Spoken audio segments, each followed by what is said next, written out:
یہ اس کا ایک حصہ ہے، لیکن گولڈ کی ہسٹری میں یہ فرسٹ ٹائم ہوا ہے کہ صرف 2 دن میں $1000 کی کمی جو ہے بیگ جو ہے نا یہ اس کی ہسٹری، یہ ایک ہسٹری بن گئی ہے کہ یہ صرف 2 دن میں $1000 پر اونس میں کبھی نہیں ہوا۔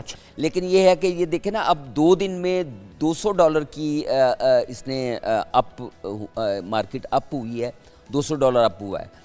تو یہ اس طرح گریجولی یہ اپنا اسی ٹارگٹ کی طرف یہ دوبارہ جائے گا، اور یہ 6 لاکھ کراس کرے گا، آپ یہ کہہ رہے ہیں؟ جی۔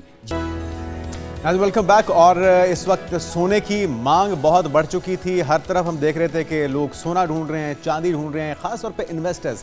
عام بائر تو سوچ بھی نہیں سکتا، لیکن یہ آنکھ مچولی ایسی چلی ہے کہ ایک ہی دن میں 80,000 سے زائد کمی ہوئی ہے سونے کے ریٹ میں، اور اسی طرح سے ہزاروں کی کمی ہوئی ہے چاندی کی ریٹ میں۔ تو یہ ہو کیا رہا ہے شاید سمجھ نہیں آ رہا؟ ایسے ہی، اور آپ کو پتہ ہے اس وقت حالات جو ہے وہ اتنے ناساز ہو چکے تھے کہ گولڈ خریدنے کی تو کوئی خواہش ہی نہیں کر رہا تھا، لیکن اب اچانک سے قیمت کا ایک دم سے بحران قیمت کے اندر جو آیا ہے، $80,000 سے زائد کمی واقع ہوئی ہے۔ تو یہ بہت بڑی کمی ہے، لیکن وہ لوگ رو رہے ہیں جو سرمایہ کار تھے، جنہوں نے گولڈ خریدا تھا، اب انہیں تشویش لاحق ہو چکی ہے کہ کیا مزید قیمتیں نیچے تو نہیں آنے جا رہی، کہ کیا نیچے مزید قیمتیں اس سے گر تو نہیں جائیں گی، کیونکہ تقریباً 10% کمی ریکارڈ کی گئی ہے اب تک۔ اس کے اثرات براہ راست پاکستان کی مقامی مارکیٹ پر بھی پڑے ہیں، اور صرف 3 دنوں میں سونے کی قیمت، جس کی بات میں کر رہی تھی کہ $80,000 سے کم پر آ چکی ہے۔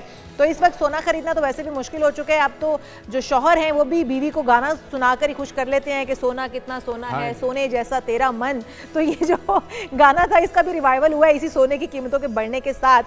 بٹ ہمارے ساتھ محمد احمد اس وقت موجود ہیں، پنجاب چیئرمین صرافہ جیولرز ایسوسی ایشن ہیں۔ آپ ویلکم ٹو شو کہیں گے آپ کو احمد صاحب، اور آپ اس سے جانیں گے کہ ایک دم سے قیمتیں بڑھنی شروع ہوئیں، اور ہم نے دیکھا کہ 5 لاکھ بھی کراس کر گیا، 6 لاکھ بھی کراس ہونے جا ہی رہا تھا کہ رک گیا، لیکن اس کے بعد پھر قیمتیں نیچے آئی ہیں۔ یہ ڈرا بیک جو آیا ہے قیمتوں کے اندر، اس کی کیا وجہ سمجھتے ہیں؟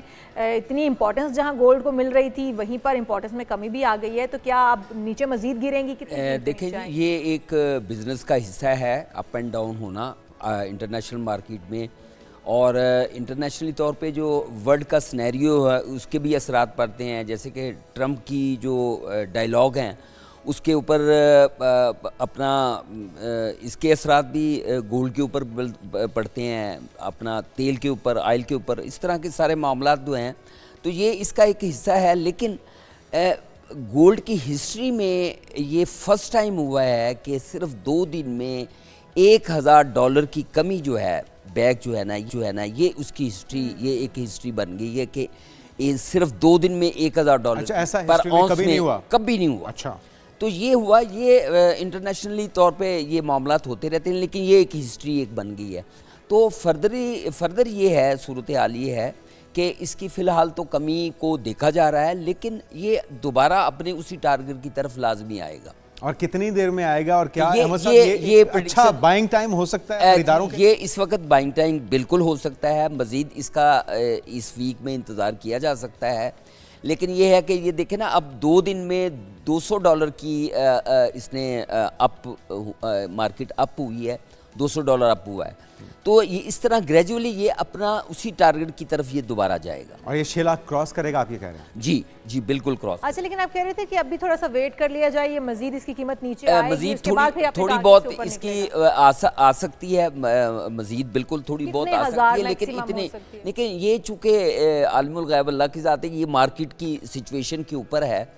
جیسے کہ ایک مارکیٹ میں ڈیمانڈ اینڈ سپلائی کا ایک فارمولہ ہے، اس کے تحت جو ہے نا یہ کمی بیشی۔ اچھا، ہمارے ساتھ کچھ دن پہلے بھی ایکسپرٹ موجود تھے، تو انہوں نے کہا کہ قیمتیں، ان سے ہم یہ جاننا چاہ رہے تھے کہ قیمتیں کتنی مزید بڑھ سکتی ہیں۔ انہوں نے کہا کچھ قیمتیں نیچے آئیں گی، اور آج ہم دیکھ رہے ہیں کہ قیمتیں نیچے آ گئیں۔ یہ پریڈکٹ کس طرح سے کیا جا سکتا ہے عالمی مارکیٹ کے اتار چڑھاؤ کو دیکھتے ہوئے، یا پھر اگر ڈالر ہے تو اس کا پرائزز کا اوپر جانا یا ڈالر کی پرائز کا نیچے آنا، یہ کہاں پر جا کے اور کس طرح سے پریڈکٹ کیا جائے؟ دیکھیں، اس کے لیے ایک جو ہے نا گولڈ کے حوالے سے ایک فارمولہ ہے کہ اس کا جو ہم اپنے بزرگوں سے سنتے چلے آ رہے ہیں، دیکھتے بھی چلے آ رہے ہیں، اور اس دور میں بھی جو کہ اس وقت جو کمپیوٹرائز دور اور یہ جو ہماری اس کے باوجود وہ پریڈکشنیں، وہ سلسلے، اس کی ایک وجہ یہ ہوتی ہے کہ یہ جس ٹارگٹ کو چھوڑ کے پیچھے آتا ہے